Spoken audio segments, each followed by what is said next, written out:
So I wasn't expecting to be back so soon with some Newcastle updates, some wild speculation and transfer rumours coming out.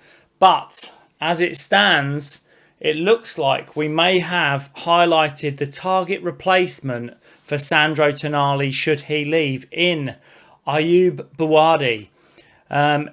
He's an 18-year-old central midfielder from Lille.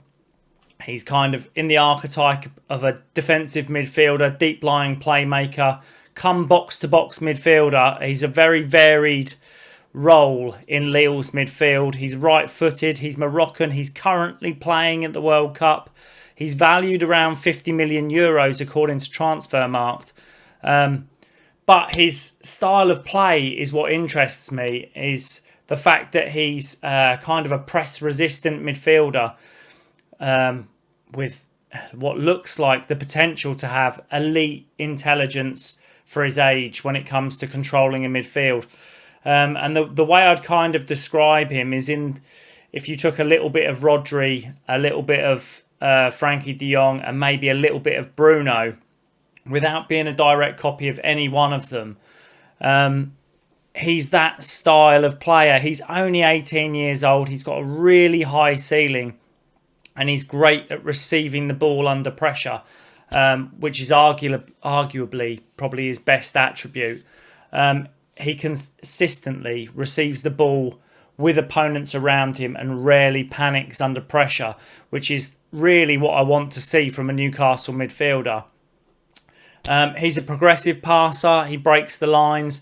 He's not just a kind of a box-to-box midfielder and he can only attack. He also carries the ball well. He's got tactical intelligence. He reads angles and spaces really well. He triggers presses really well, and he acts great as defensive cover. I've watched a lot of this kid, and I really like him as a player. But his defensive qualities stand out as well. And this is where I feel he'd be perfect in the mould of a replacement should Sandro Tonali leave us this summer. He contributes heavily with his interceptions, his counter-pressing, recoveries. He's more than just an intelligent destroyer of a midfielder. He's got that area for improvement in the final third, where probably his biggest criticism is he doesn't score enough goals. But at 18, the ceiling and room for improvement is huge. You know, he's picking up valuable experience at Lille. He's off to the World Cup playing for Morocco. He's playing in a squad that plays progressive football. He has everything Newcastle would look at, I would say, as an 18-year-old. The only thing is, he is on a lot of teams' radar. There is Liverpool, Brighton, a few other clubs looking at him. But his physical dominance is really interesting because although he's quite a tall player, he isn't yet physically imposing. So against elite senior midfielders, he can come kind of out-muscled.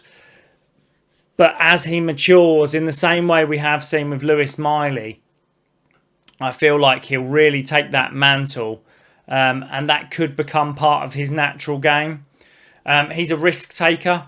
Sometimes he could be slightly more aggressive with his creativity, but the safest comparison I can give is kind of to Rodri. He's got exceptional control, exceptional intelligence. He just needs that attacking impact to become more prevalent in his game. But this is why Europe's elite clubs are looking at him, and he is being linked with, like I say, Liverpool, Brighton. There is some ties to PSG, Bayern Munich, but Newcastle apparently are interested and are tracking him. Athletic midfielders, technical midfielders and creative midfielders are something that we kind of only have moulds in one style. So Bruno's a very good all-rounder, but I would say Sandro is more... He's a technical midfielder with a slight defensive edge. He doesn't have quite that creative spark that Bruno does. Joel Linton is the destroyer in midfield. And obviously Jacob Ramsey, I feel, is more of that box-to-box attacking midfielder. We don't have someone, bar Bruno, who has all of those all-round qualities, and especially someone at the age of 18. It's really interesting to find a player at his age who has composure, intelligence, press resistance, and tactical maturity at 18 years old.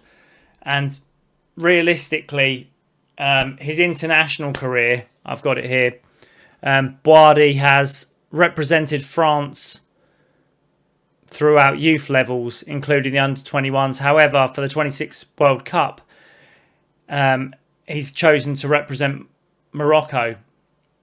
One of the biggest international recruitment wins for Morocco in recent years. Many people inside football believe he could become the cornerstone of Morocco's midfield in the next decade. Now, I would love for him to become the cornerstone of Newcastle's midfield in the next decade. It's an interesting take. It's an interesting link. As a scout projection, he's probably a good Ligue 1 midfielder. The expected outcome for him is probably to be a Champions League level starter. And the ceiling is world-class player, not just very good, world-class elite. He has probably one of the highest potentials of a midfielder of his generation if his development continues in the mould that it has done. I mean, to be playing at these sorts of levels at 18 years old is incredible in itself.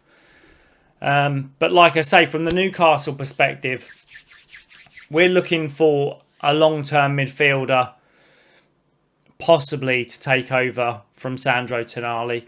Most definitely to fill the shoes of Bruno, obviously aging on. We need someone to come in as the understudy to take that mantle.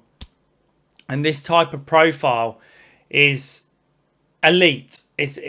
Realistically, it demonstrates elite recruitment in navigating to these sort of signings, and this really excites me for Newcastle. He isn't just like a flashy YouTube compilation player. He's got everything. If you get a chance to watch Morocco during this World Cup and you see Bouaddi in the midfield, definitely check him out. I'd say he's currently one of 3, 4, 5, 6 midfield prospects that are on the world stage that are under the age of 20 that could reach that pinnacle level of being some of the best midfielders in the world. And the fact that Newcastle are taking an interest and are pursuing the player to see whether he's available is exciting development for Newcastle and our scouting system. Probably the biggest setback or drawback that's come up as a topic is that he is solely focused on the World Cup.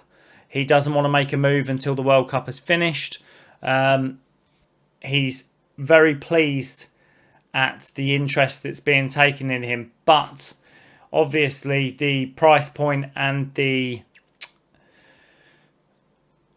let's say pool we're fishing in with regards to other clubs may be an issue. But like I say, interesting topic, interesting target. Let me know in the comments what you think. Let me know if you think this is the type of signing we should be going for. And hopefully, guys, I will see you in the next one.